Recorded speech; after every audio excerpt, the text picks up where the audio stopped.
How did German tanks and Blitzkrieg bring Europe to its knees in a matter of weeks? In the spring of 1940, the world was introduced to a form of warfare that was swift, brutal, and highly effective. Nazi Germany's Blitzkrieg strategy, translated as lightning war, would change the way wars were fought forever.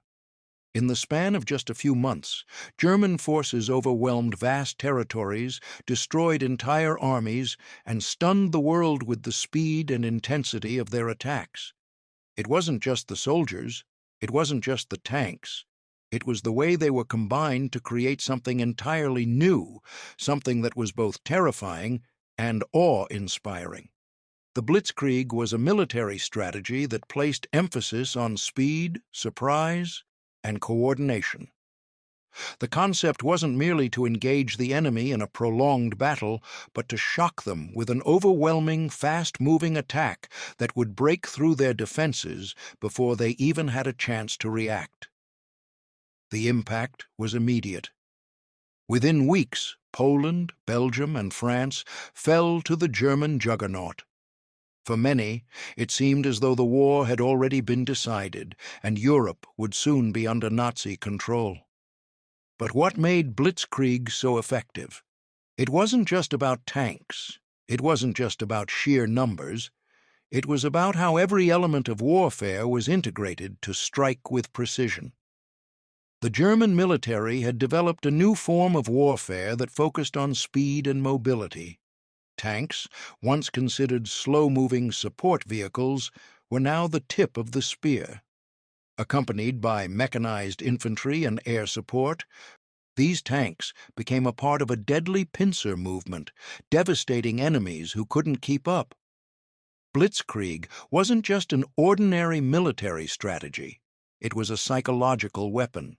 The sheer speed of German advances left little time for resistance. The speed itself disoriented opponents, causing confusion and panic, especially among those who were unprepared for such fast-paced attacks. For the civilian populations, it was even more terrifying.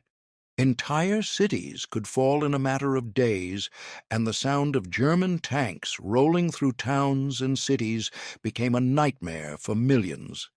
The lightning-fast offensives left countries scrambling for a defense they couldn't organize in time. The speed of Blitzkrieg wasn't the only shocking factor. It was also the psychological toll it took on both soldiers and civilians. Soldiers were trained to operate as fast-moving, coordinated units, while civilians faced the terrifying reality of war coming to their doorsteps. People didn't have time to pack or prepare for the destruction that would inevitably follow. Everything happened too fast. Within weeks, cities, towns, and entire countries fell under German control. The speed of the blitzing invasions left little room for retaliation, and by the time other nations realized the magnitude of the threat, it was almost too late. What made Blitzkrieg so effective in the beginning wasn't just the physical force of the German military, it was how well it was coordinated. Tanks, infantry, and air forces worked in perfect harmony.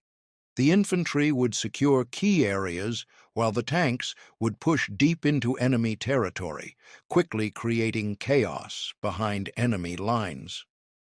Meanwhile, German aircraft would destroy vital communication lines and supply routes. The result was a strategy that could completely cripple the enemy before they had any chance to regroup or counterattack. The speed was not only overwhelming, it was unstoppable. But despite the seeming invincibility of the Blitzkrieg strategy, the question remains: how did it all begin? How did Germany come up with this innovative and devastating form of warfare? The answer lies not just in the tanks themselves, but in the genius of military strategists and the vision of a few key figures. One such figure would go on to shape the future of armored warfare in a way that would leave a permanent mark on history. But the real story of Blitzkrieg begins with those who reimagined what war could be, making the unthinkable possible. And that story starts with General Heinz Guderian, the man who would bring the Blitzkrieg to life. To understand how Blitzkrieg devastated Europe so swiftly, we need to look at the origins of this groundbreaking strategy. While many armies were still entrenched in traditional, slow-moving warfare at the start of the 20th century, Germany was quietly revolutionizing its military doctrine. By the late 1930s, the Wehrmacht had developed a radically different approach to warfare, one that focused on speed, coordination, and overwhelming force. Central to this strategy were the tanks, the heart of Blitzkrieg, and their evolution from lumbering machines into swift, deadly instruments of war. Before World War I, tanks were an unproven concept, and most armies relied on infantry and cavalry to wage war. Tanks, still in their infancy, were slow and unwieldy, often breaking down during battles and failing to deliver on their early promises. But by the time World War II was on the horizon, military thinkers in Germany were re-evaluating the role of armored vehicles. They saw the potential of tanks not just as infantry support, but as a new kind of weapon, one that could penetrate enemy lines and strike at the heart of opposing forces. The idea was simple: use the tank as a spearhead to punch through enemy defenses and create chaos behind enemy lines. The key to Blitzkrieg wasn't just the tanks themselves, but the way they were integrated with other forms of military power. Unlike traditional warfare, where slow-moving infantry units engaged the enemy in a battle of attrition, Blitzkrieg combined tanks, mechanized infantry, and air support to create an unstoppable force. This combination allowed German forces to move quickly, strike hard, and keep the enemy on the defensive. The tank became the symbol of this new era of warfare, but it was the coordination of all these elements that made Blitzkrieg so effective. The idea of combining tanks with infantry and air support was not entirely new. However, the Germans were among the first to fully embrace the concept. By using armored divisions, panzer divisions, that could move quickly and efficiently across the battlefield, the Germans could bypass enemy strongpoints and strike at vulnerable targets deep behind the lines. This approach also placed great emphasis on speed. The goal wasn't to wear down the enemy slowly, but to strike so quickly that they were overwhelmed before they had time to respond. Tanks could break through defenses, infantry would sweep in to capture key positions, and aircraft would provide air superiority, disrupting communications and supply lines. But how did this shift in thinking come about? The credit largely goes to a few visionary military minds within Germany, most notably General Heinz Guderian, who saw the potential of armored warfare. In the 1920s and 1930s, while many military theorists were still focused on static defenses and entrenched positions, Guderian realized that the key to success in modern war would be mobility. Tanks, when used correctly, could strike with unparalleled speed, and their ability to move quickly through terrain would give Germany an edge on the battlefield.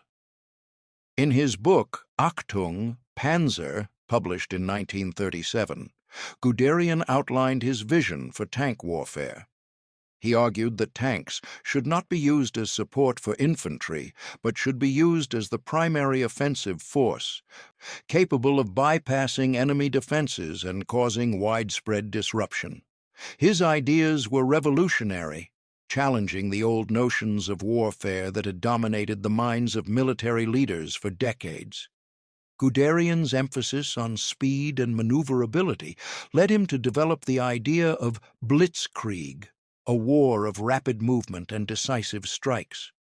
The shift in German military thinking wasn't just theoretical.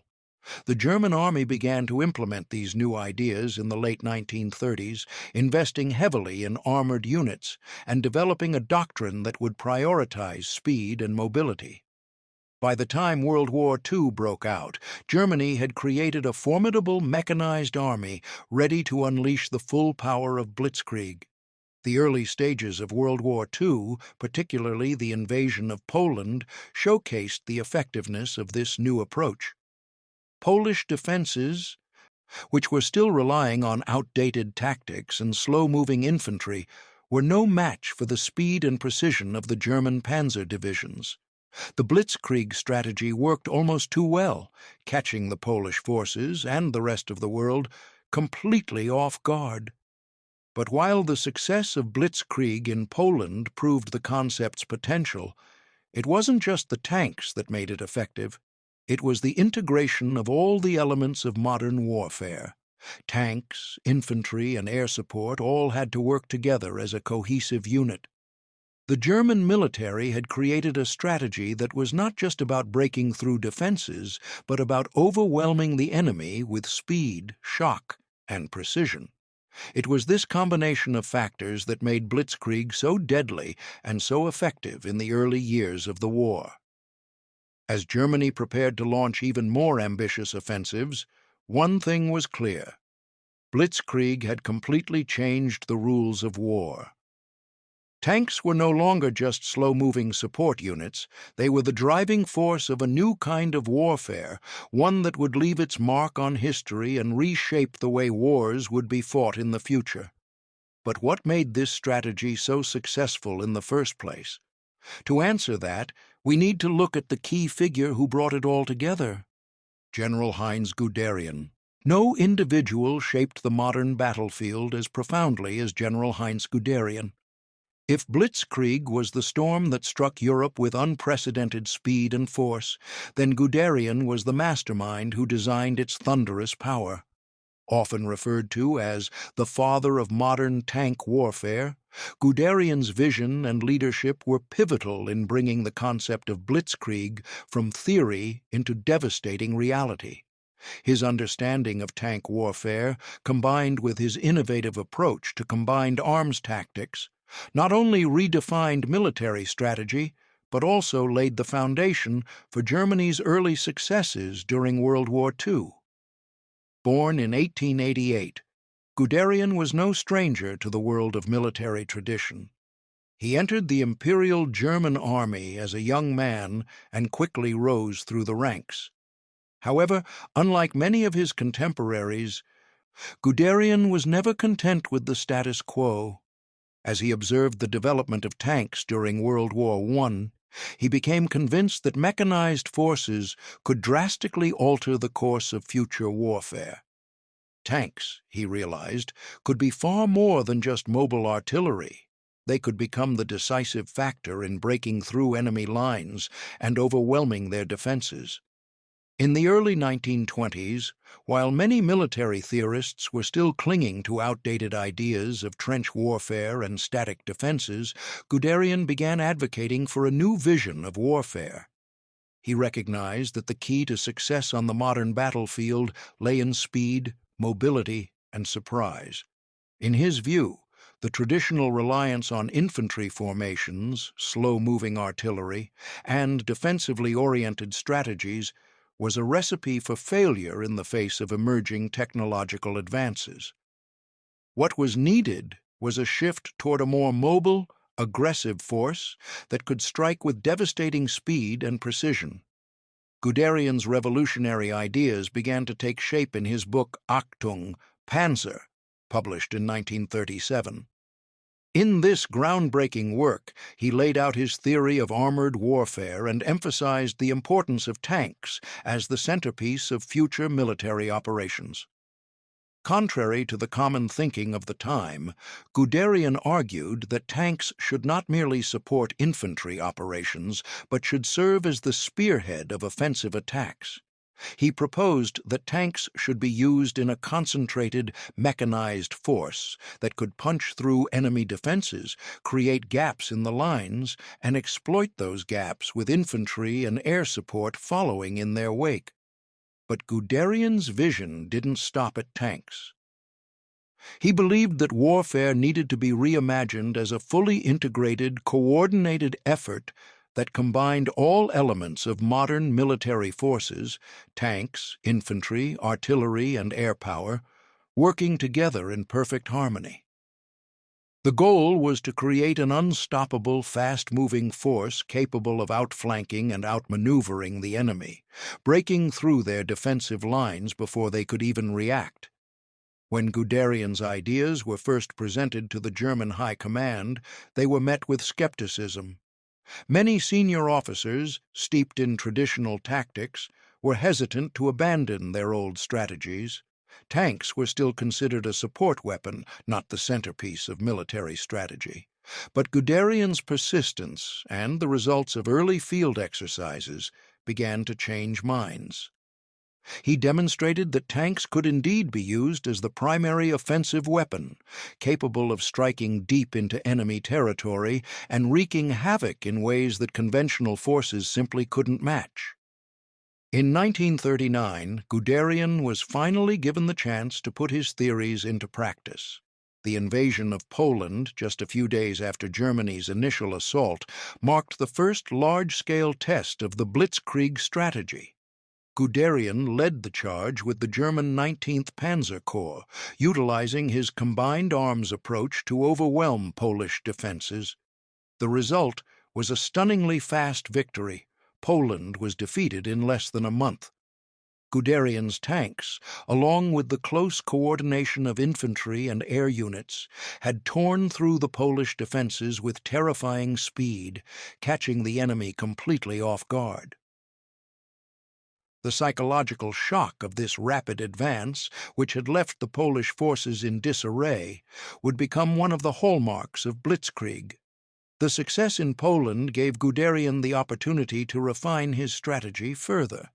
His tactical brilliance was on full display during the subsequent invasions of France and the Low Countries in 1940.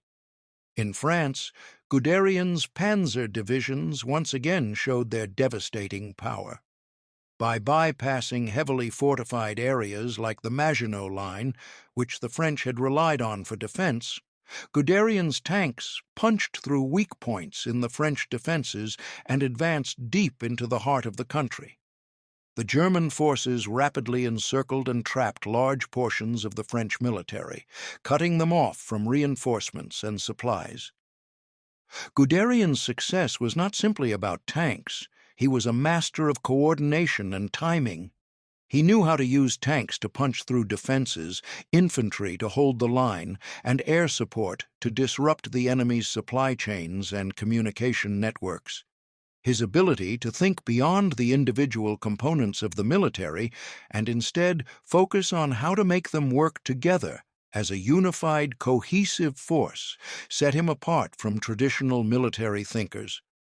Guderian's leadership in these early campaigns cemented his place as one of the greatest military strategists of the war. His emphasis on speed, surprise, and precision led to victories that shocked the world and left Europe reeling.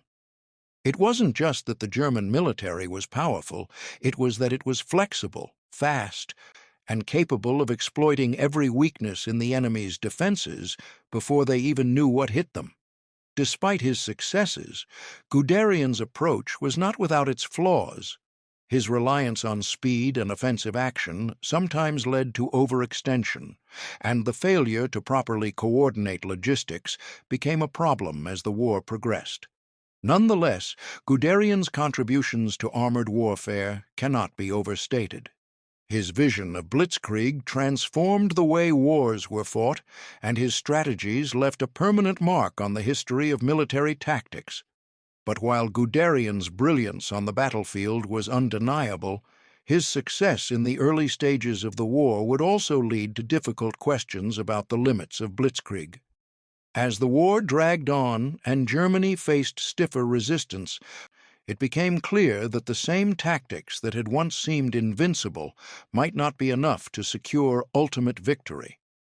The next phase of the war would reveal the true weaknesses of the Blitzkrieg strategy, but for now, General Guderian's ideas had forever changed the face of modern warfare.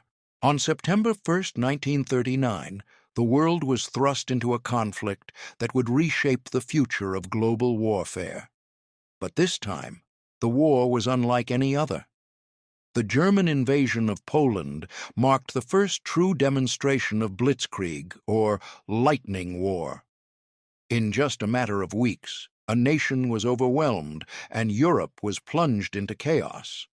The speed and efficiency with which the Germans executed their attack stunned the world and left the Polish military and civilian populations reeling. For the first time in modern history, the full power of fast-moving mechanized forces, tanks, aircraft, and mobile infantry, was unleashed in a manner that would later define World War II. The Polish military was still reeling from the aftermath of World War I, with outdated tactics and heavy reliance on static defense lines. Their primary defense strategy was based on the belief that the Maginot Line, a series of fortifications stretching along the French-German border, would offer them a similar security. But Germany had other plans. While the French and the Poles placed their faith in long, entrenched lines of defense, Germany took a radically different approach. The Polish army, already outnumbered and underprepared for the speed and precision of the German assault, was no match for the powerful mobile forces of Blitzkrieg. What made the Blitzkrieg assault so devastating in Poland was not just the speed of the German advance, but the coordination of the attack. German tanks, infantry, and bombers moved in unison, with each unit complementing the others to create a perfectly timed assault. German panzer divisions, armed with newly developed tanks like the Panzer III and I-4, were deployed to punch through Polish defenses. These tanks could move swiftly across the landscape, penetrating the heart of the Polish defense lines and creating havoc behind enemy lines. Polish forces were often left stranded, cut off from their supply lines and reinforcements. At the same time, German aircraft, particularly the Luftwaffe's Stuka dive bombers, rained down terror from above. The dive bombers were highly effective in disrupting Polish communication and supply lines, and their sudden, unexpected strikes caused widespread panic. The aerial assault also targeted key infrastructure, railroads, bridges, and factories, crippling Poland's ability to fight back. The psychological effect of the constant bombardment was devastating, leaving Polish civilians and soldiers in a state of shock and confusion.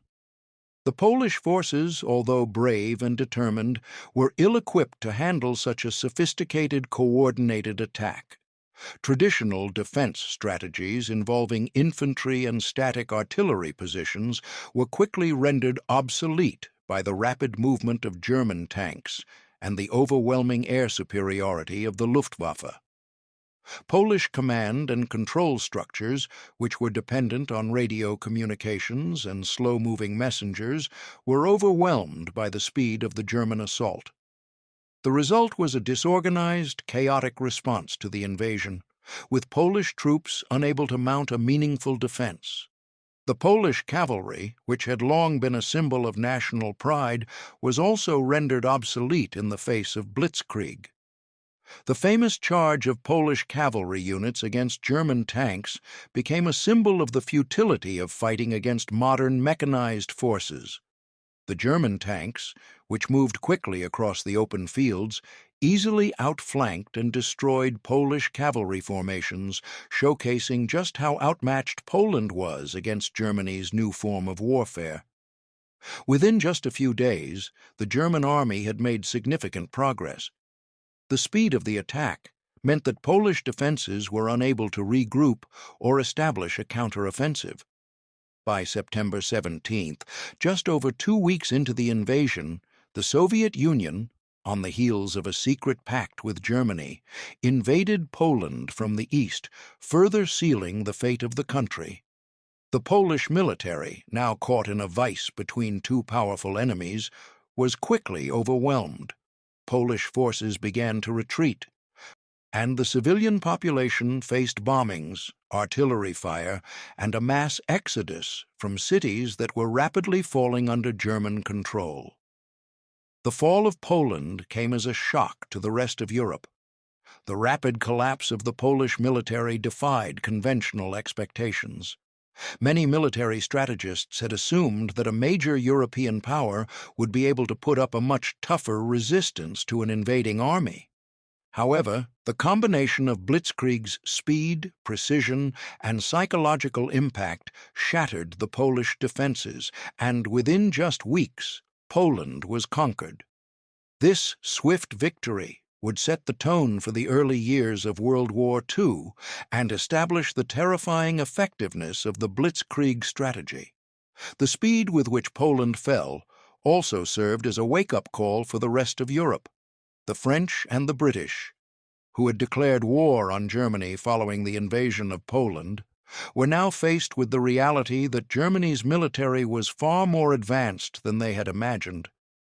While the French relied heavily on the Maginot Line, which was intended to act as a barrier against any German attack, they had underestimated the power of a modern, mobile, and highly coordinated military force. The rapid defeat of Poland also meant that the Germans could now focus on their next target, Western Europe. But the psychological toll of Blitzkrieg in Poland wasn't just limited to the battlefield. Civilians across the country were caught in the maelstrom of war, with entire towns and cities reduced to rubble. The German tactics of swift, overwhelming force, coupled with the use of terror bombing, left the civilian population in fear and confusion. Entire communities were displaced as the invasion swept across the land, with the devastation leaving long-lasting scars on the Polish people. For the soldiers who fought in Poland, it was a sobering reminder of the potency of modern warfare. The traditional methods of fighting that had worked in previous conflicts were rendered obsolete by Blitzkrieg.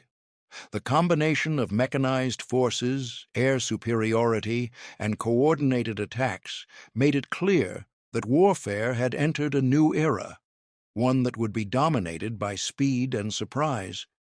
As Europe watched in disbelief, the full scale of Blitzkrieg's potential was realized for the first time. And as Poland fell, the rest of Europe braced for the storm that was about to hit. The Blitzkrieg would continue to devastate, and no one was safe from its rapid, overwhelming force. The German invasion of France in 1940 is often considered one of the most brilliant and devastating military campaigns in history. But what made it truly remarkable wasn't just the rapidity with which the Germans overwhelmed the French defenses. It was how the Blitzkrieg strategy, which had already proven effective in Poland, was adapted and executed to devastating effect. The Germans didn't just win a battle, they obliterated an entire nation's ability to resist in a matter of weeks, taking Paris in just 6. In the process, the fall of France sent shockwaves throughout Europe and left the world reeling, wondering how such a swift and decisive defeat could occur. The French military, much like the Polish, was largely built on the belief that traditional defenses could provide adequate protection against an invader. The French High Command relied heavily on the Maginot Line, an extensive series of fortifications along the French-German border, as a defensive shield. It was meant to deter any potential German attack, but the Germans had a different plan altogether. They would bypass the line entirely. In the early days of World War II, this would become one of the most crucial miscalculations of the French military. While the Maginot Line was a symbol of French military confidence, it was also its biggest vulnerability. The German army's strategy in France was rooted in the principles of Blitzkrieg: speed, surprise, and overwhelming force. The Germans knew that they could not afford to face a prolonged battle. Instead, they planned to exploit the weakness of the French defense by using their mechanized forces, including tanks, infantry, and air power, to outflank and bypass the Maginot Line completely. This daring strategy was put into motion on May 10, 1940, when Germany launched its invasion of France and the Low Countries. The Germans began their offensive by attacking Belgium and the Netherlands in a feint, drawing French and British forces into the lowlands. This diversion worked perfectly. The Allies, expecting a repeat of World War I-style trench warfare, concentrated their forces in the north, leaving the heavily fortified eastern part of France relatively unguarded. Meanwhile, the real thrust of the German attack came through the Ardennes forest, a region that was traditionally considered impassable for large mechanized forces.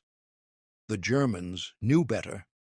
Through careful planning and expert maneuvering, they sent their panzer divisions roaring through the Ardennes, bypassing the Maginot Line and reaching the heart of France before the Allies could mount any serious defense. This was where the true genius of Blitzkrieg came to the fore. The speed at which the German tanks, infantry, and air support worked together left the French military in a state of utter confusion. The panzer divisions cut deep into French territory, encircling and isolating large portions of the French and British forces. The rapid advance of the Germans left little time for the Allies to react. They were caught off guard by the sheer speed of the attack, and their communication lines were swiftly severed by the Luftwaffe, which conducted devastating bombing runs to disrupt any attempt at organizing a coordinated defense. What followed was nothing short of chaos. As the Germans pushed deeper into France, they employed a series of tactics designed to disorient and demoralize the French and British forces. The panzer divisions, acting as the spearhead of the German assault, were supported by mechanized infantry, which could quickly seize key strategic points. As the German forces continued to advance, they left a trail of destruction, forcing the French to retreat, often without the ability to regroup or reorganize. The German tanks, which were designed for speed and maneuverability, were able to exploit weaknesses in the French defenses and create a gap in the Allied line that could not be closed. The German Luftwaffe's aerial supremacy was another key factor in the French defeat. The Luftwaffe, led by Hermann Göring, relentlessly bombed key military installations, airfields, and transportation hubs. This bombing campaign destroyed vital infrastructure, leaving the French army unable to regroup or reinforce its troops in time to mount an effective defense. The Luftwaffe's strategic bombing also disrupted French communications, making it difficult for commanders to coordinate their response to the German advances. As the Germans continued to advance toward Paris, the French government scrambled to respond. However, the overwhelming speed of the Blitzkrieg offensive left them no time to adjust. By June 14th, less than 6 weeks after the invasion began, German forces had captured Paris, the heart of France. The fall of the French capital was a crushing blow to the Allies and marked the rapid collapse of the French military. It also signified the success of Blitzkrieg in its most perfected form. In just a matter of weeks, the Germans had defeated the French military, captured their most important city, and left the Allied forces in disarray. The speed with which the Germans achieved this victory was a testament to the power of Blitzkrieg. The combination of tanks, infantry, and air support working in perfect harmony made it impossible for the French to mount a meaningful defense. The psychological shock of such a rapid, unexpected defeat was profound. For France, it marked the end of their role as one of Europe's leading powers and signaled the beginning of the German occupation. The consequences of France's defeat were far-reaching. It left Great Britain isolated on the European mainland, with only the English Channel separating them from the Nazi war machine. The loss of France also solidified Germany's dominance over Western Europe, allowing the Nazis to focus their attention on other fronts, particularly the looming conflict with the Soviet Union. The fall of Paris was not just a military defeat. It was a symbol of the power and effectiveness of Blitzkrieg, a strategy that would continue to dominate the early stages of World War II. But while the German victory in France seemed inevitable in hindsight, it wasn't just about tanks and military superiority. It was about the audacity of a strategy that defied traditional expectations, catching the French off guard and forcing them into a defensive posture they could not recover from. The devastating speed of the invasion would set the tone for the war in Western Europe and would be a lesson that both the Allies and Axis powers would carry with them throughout the conflict. As the German forces carved their path through France with devastating speed, they also turned their attention to the Low Countries, Belgium, the Netherlands, and Luxembourg, in a lightning-fast campaign that further demonstrated the effectiveness of Blitzkrieg.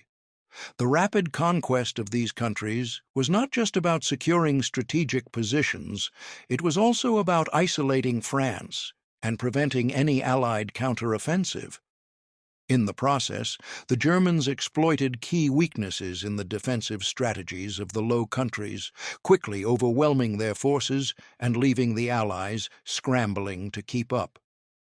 What happened in Belgium and the Netherlands wasn't just a showcase of military might, it was a stark example of how Blitzkrieg could be executed with precision to ensure swift and decisive victories.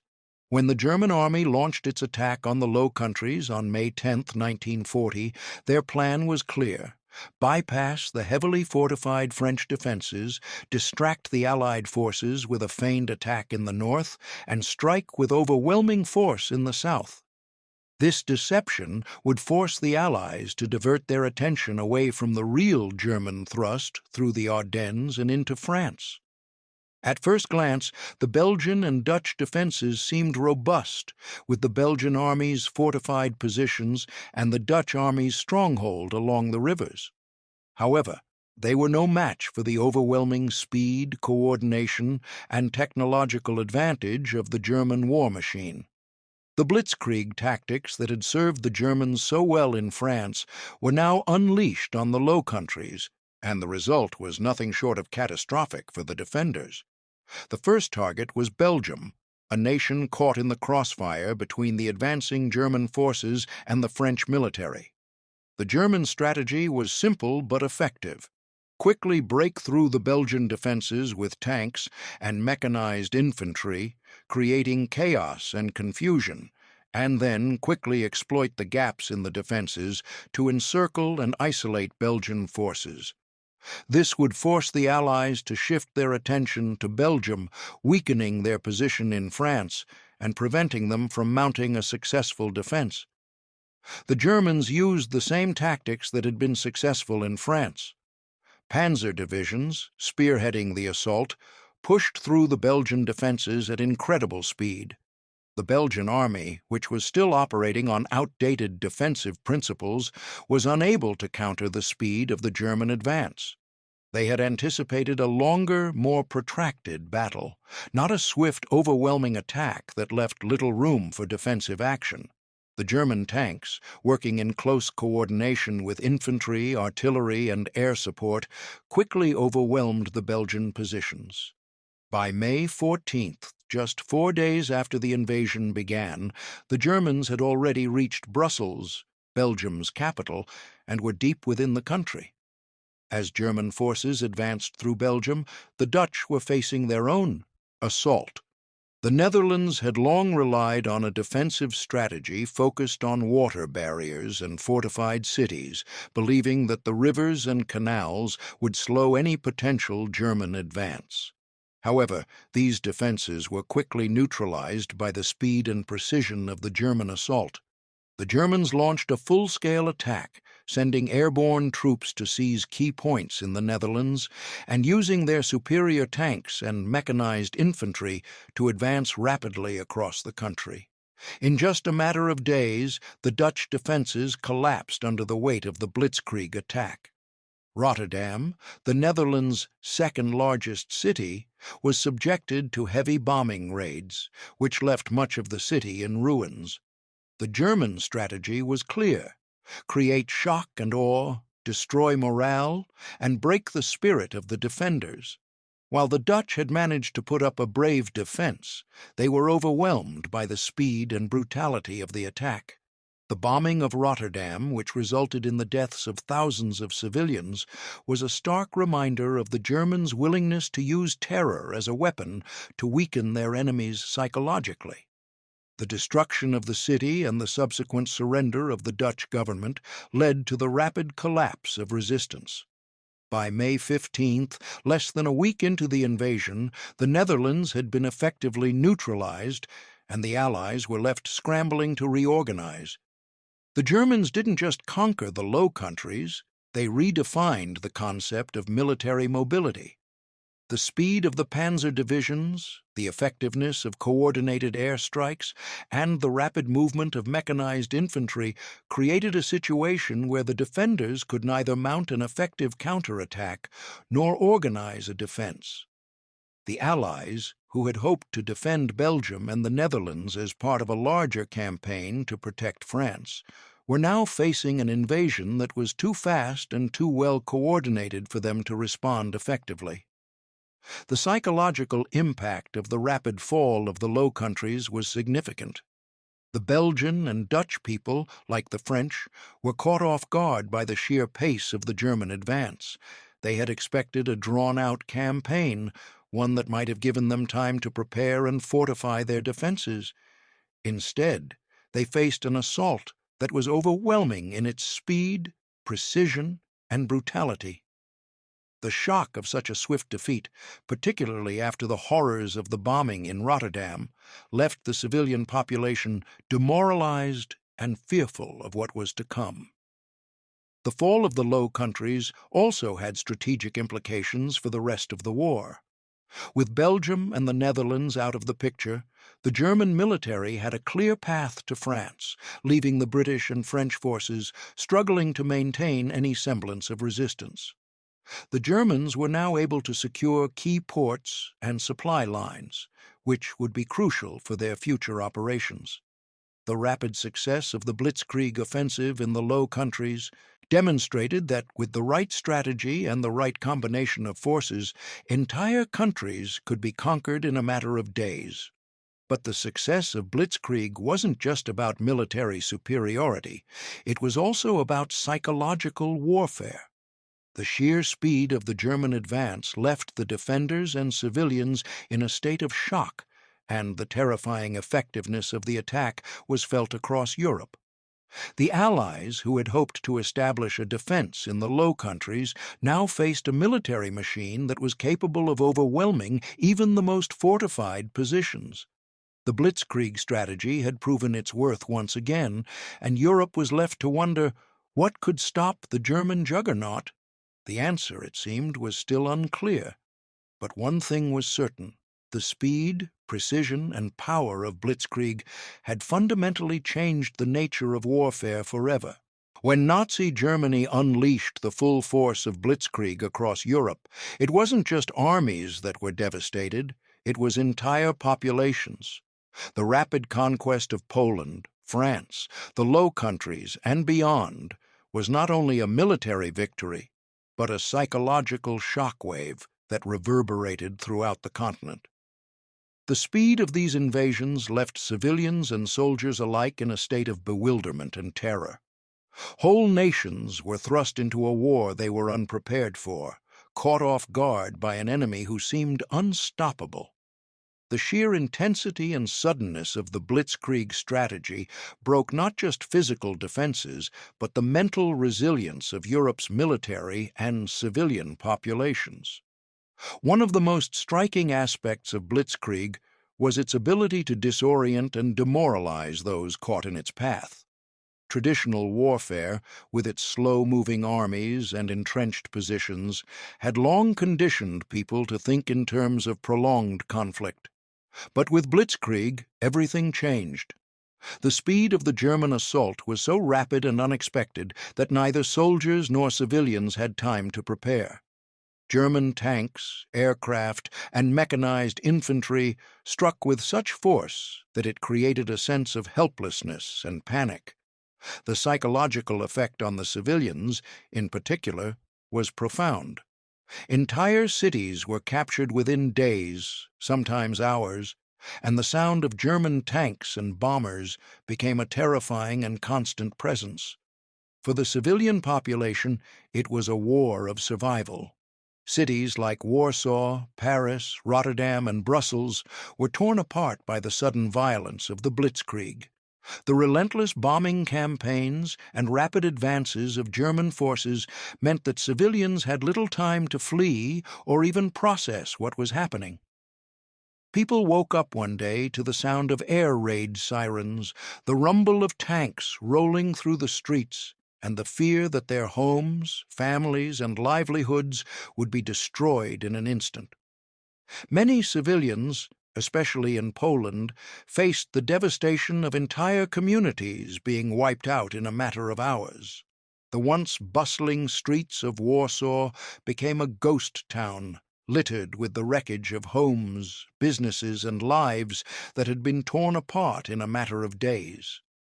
In countries like Belgium and France, the rapid advance of German forces left little room for resistance.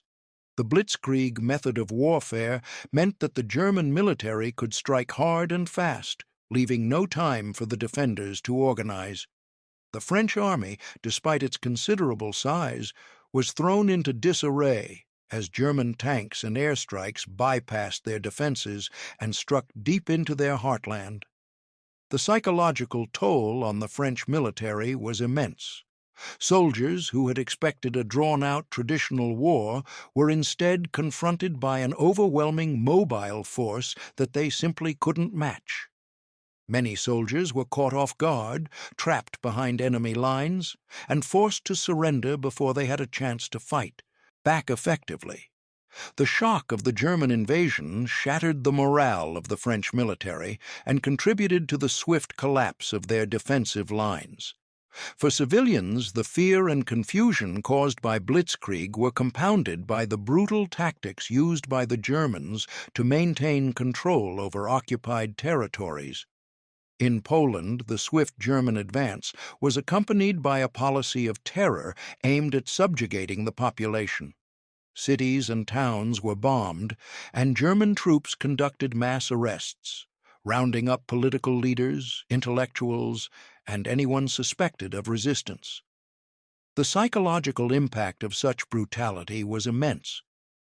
People who had once believed in the safety of their homes now found themselves living in constant fear, knowing that any resistance to the invaders could lead to immediate execution or deportation to concentration camps. The fear of sudden violence and reprisals shattered the normalcy of everyday life. The Germans also utilized psychological warfare as a tool to break the spirits of both soldiers and civilians. The Luftwaffe's bombing raids on civilian targets, the constant aerial bombardment that leveled cities like Rotterdam and Warsaw, and the terrifying speed of the German invasion left people with the sense that they were completely powerless. The bombardment of Rotterdam, in particular, was meant to send a chilling message to both the Dutch population and the wider world. Resistance to the German military would be met with ruthless retaliation. The bombing was so devastating that the city was virtually reduced to rubble, and thousands of civilians were killed. The sheer shock of seeing one of the Netherlands' most beautiful cities destroyed in a single airstrike was a crushing blow to Dutch morale, leading to an immediate surrender. The speed of Blitzkrieg also meant that there was little opportunity for the civilian population to process what was happening. The suddenness of the attacks, coupled with the brutal nature of the warfare, created a sense of helplessness. This was particularly evident in France, where the fall of Paris took the world by surprise. French civilians, many of whom had never known war on their soil, were faced with the terrifying reality of occupation. Paris, one of the most iconic cities in the world, was taken with little resistance, and the French people were left grappling with the fact that their capital had fallen in just 6 weeks. The rapid fall of Paris was not just a military defeat, it was a psychological blow to the entire French population. It shattered the belief that France could defend itself and created a sense of despair that would persist throughout the German occupation. The psychological impact of Blitzkrieg wasn't confined to the countries directly affected by the German invasions. The rest of Europe watched in horror as one country after another fell to the Germans. The speed and decisiveness of the German victories seemed almost supernatural, and many were left wondering if anyone could stop this juggernaut. The fall of France and the Low Countries sent shockwaves through Britain, which now stood alone against Nazi Germany. Even the British people, who had always prided themselves on their ability to resist invasion, were now confronted with the very real possibility that they, too, might soon fall to the Blitzkrieg. The psychological toll on the British military and civilians was immense as they braced for a German invasion that seemed inevitable. Blitzkrieg's psychological warfare didn't end with military defeat. The terror of the invasions left long-lasting scars on the civilian populations that experienced them. The memories of air raids, mass destruction, and occupation would haunt generations of Europeans long after the war had ended. It wasn't just the physical destruction of cities that left its mark. It was the deep emotional trauma that came from being caught in the whirlwind of a war that moved faster than anyone could have anticipated. The psychological devastation of Blitzkrieg wasn't just a byproduct of the war. It was an essential part of its effectiveness, ensuring that its victims were not just defeated on the battlefield, but crushed mentally and emotionally. The early success of Blitzkrieg in Europe created a mystique around the strategy that has endured for decades. For many, the German victories in Poland, France, and the Low Countries seemed like proof of a new, unbeatable form of warfare. The speed, coordination, and shock factor of Blitzkrieg were unprecedented, and the media and military analysts alike marveled at its seemingly unstoppable power. But as the war progressed, it became clear that Blitzkrieg was not a flawless strategy, and its effectiveness was often overstated. Several myths surrounding Blitzkrieg have persisted over time, with many failing to account for the nuanced realities of the strategy and its limitations. By unpacking these myths, we can gain a more accurate understanding of why Blitzkrieg worked so well in the early stages of the war and why it faltered as the conflict continued. One of the most common myths about Blitzkrieg is that it was simply a tank-led assault.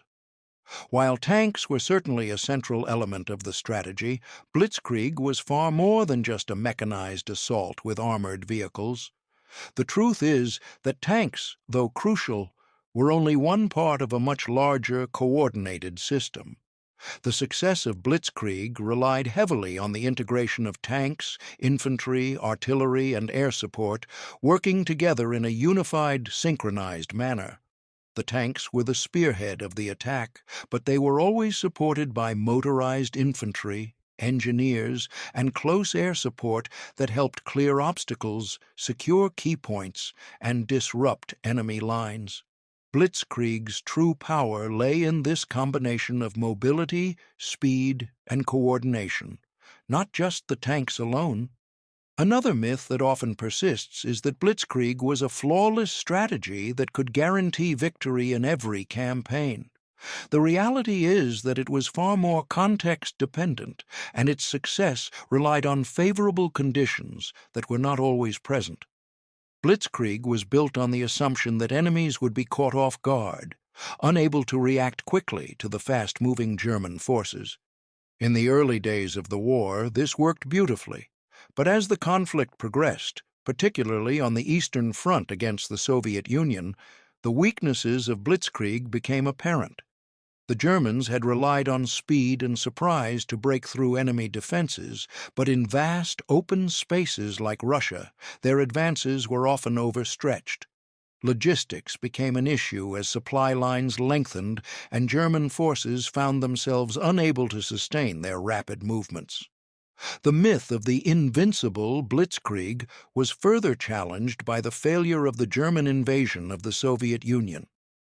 Operation Barbarossa, launched in June 1941, was initially successful, due to the same Blitzkrieg tactics that had worked in France and Poland. But as the Germans advanced deeper into Soviet territory, they encountered a different type of warfare. The vast distances, the harsh winter, and the determined Soviet defense made it increasingly difficult for the Germans to maintain their momentum. The Blitzkrieg strategy, which relied on overwhelming speed and surprise, simply couldn't cope with the logistical challenges of such a vast theater of operations. The Germans were forced to slow their advance, and by the time the harsh Russian winter set in, they were trapped in a long, protracted conflict they weren't prepared for. Another misconception about Blitzkrieg is the belief that it was a strategy designed to be fast and decisive in all scenarios. While the goal of Blitzkrieg was indeed to achieve rapid success, it wasn't without its risks. The reliance on speed and surprise meant that the German army often pushed their forces to the limit, leaving them vulnerable in certain situations. In the early phases of the war, German forces benefited from a lack of serious opposition, but as they encountered more determined enemies, such as the Soviets or the British, Blitzkrieg's weaknesses became apparent. The German army lacked the resources and depth to sustain a prolonged campaign, and the overextension of forces became a recurring issue, especially during the invasion of the Soviet Union. Additionally, many have overlooked the role of timing and circumstance in the early successes of Blitzkrieg. The rapid German victories were not simply the result of superior strategy, they were also a product of the political and military context of the time. The Germans had the advantage of surprise, the element of unpredictability, and an enemy that was often ill-prepared or divided. For instance, the French were still fighting World War I-style battles and had assumed that the Maginot Line would be enough to repel any attack. Similarly, Poland's military was outdated and unable to counter the speed of the German assault. The success of Blitzkrieg, particularly in the early stages, was also due to the weaknesses of the enemy and their lack of readiness for a war fought at such an unprecedented pace. A final myth is the notion that Blitzkrieg was a perfect strategy for all types of warfare. While Blitzkrieg certainly had its successes, it was not suited for every situation. The strategy was most effective when it could exploit weak, disorganized enemies, as was the case in Poland and France. However, in larger, more complex theaters of war, such as the Soviet Union or North Africa, Blitzkrieg struggled to maintain its momentum. The sheer size of the Soviet Union, combined with the resilience of its people, made it difficult for Germany to replicate the success they had achieved in Western Europe. Similarly, the logistical challenges of supplying troops in the vast desert of North Africa posed insurmountable problems for German forces trying to maintain the pace of Blitzkrieg. What became clear over time was that Blitzkrieg, while revolutionary in its early successes, was not a one-size-fits-all strategy. Its effectiveness relied heavily on the enemy's ability to be caught off guard, on the terrain being suitable for rapid movement, and on the Germans being able to maintain logistical support. As the war expanded and Germany found itself stretched thin on multiple fronts, the limitations of Blitzkrieg became increasingly evident. The strategy, while undoubtedly effective in the early stages of the war, could not guarantee victory in every conflict or against every opponent. By examining the myths surrounding Blitzkrieg, we gain a clearer picture of its strengths and weaknesses. It was a strategy that revolutionized warfare in the early years of World War II, but as the war dragged on, its limitations became apparent. The myth of the invincible, unstoppable Blitzkrieg was shattered by the realities of war on a larger scale, revealing that no single strategy could guarantee success in every situation. In the end, Blitzkrieg was a tool of war, powerful and effective when used correctly, but not invincible. As World War II unfolded, the legacy of Blitzkrieg, its speed, precision, and brutal efficiency, shaped the very nature of modern warfare. The rapid success of the German military in the early years of the war demonstrated the potential of fast-moving, coordinated offensives. Yet, as the war stretched into a prolonged conflict, it became clear that Blitzkrieg, while revolutionary, was not an all-encompassing strategy. Despite its eventual shortcomings, the lessons learned from Blitzkrieg would forever change military tactics, influencing both the development of new technologies and the way wars would be fought in the future. Blitzkrieg's core principles, speed, surprise, and coordination, became the foundation for modern mechanized warfare. Tanks, which had once been slow-moving beasts of burden, were now the spearheads of military offensives, demonstrating their transformative potential. The idea that war could be fought through rapid, combined arms offensives revolutionized military thinking. No longer would armies be confined to the slow, attritional battles of the past. Blitzkrieg proved that, with the right combination of tanks, infantry, and air power, entire countries could be overrun in a matter of weeks. The concept of shock and awe was born, and it continues to influence military doctrine to this day. The technological advancements that fueled Blitzkrieg, particularly the development of more advanced tanks and aircraft, left a permanent mark on the evolution of military technology. The Panzer divisions, initially considered a novelty, became the cornerstone of the German army's offensive capabilities. Their speed, firepower, and mobility demonstrated that the future of warfare would rely on mechanized forces capable of operating quickly and efficiently. Post-war military powers, including the United States and the Soviet Union, took these lessons to heart, adapting them to their own doctrines of warfare. The development of more advanced tanks, armored vehicles, and air forces would go on to shape Cold War military strategies as both sides sought to capitalize on the lessons of World War II. However, while Blitzkrieg showed the potential of these technologies, it also exposed the vulnerabilities that would become apparent as the war progressed. The rapid advances achieved by the Germans in the early stages of the war came with a price. Blitzkrieg required highly coordinated and fast-moving forces, but these forces were often stretched too thin as the conflict expanded. The logistical challenges, especially on the vast Eastern Front, exposed the limitations of Blitzkrieg. As the Germans encountered stiff resistance from the Soviet Union and faced the harsh Russian winter, their ability to maintain the momentum of their lightning strikes faltered. This was a crucial turning point in the war. It demonstrated that even the most successful strategies could be undermined by terrain, weather, and the sheer scale of the conflict. The Soviet Union's ability to endure the Blitzkrieg onslaught, particularly after the fall of Poland and France, showed that the strategy had its limits. The vast distances and harsh conditions of Russia required a different approach, one based on endurance and attrition. The Soviet response to Blitzkrieg wasn't an immediate counteroffensive, rather it was a slow but steady buildup of resistance. The Soviets were able to absorb the initial shock, regroup, and eventually turn the tide with an effective war of attrition. The German military, already overstretched, was unable to cope with the prolonged nature of the conflict, and this marked the beginning of the end for Blitzkrieg's effectiveness. In Western Europe, Blitzkrieg's legacy continued to influence military strategies, but the focus shifted from rapid offensives to more sustained campaigns. The defeat of Nazi Germany demonstrated that speed and surprise alone were not enough to secure victory.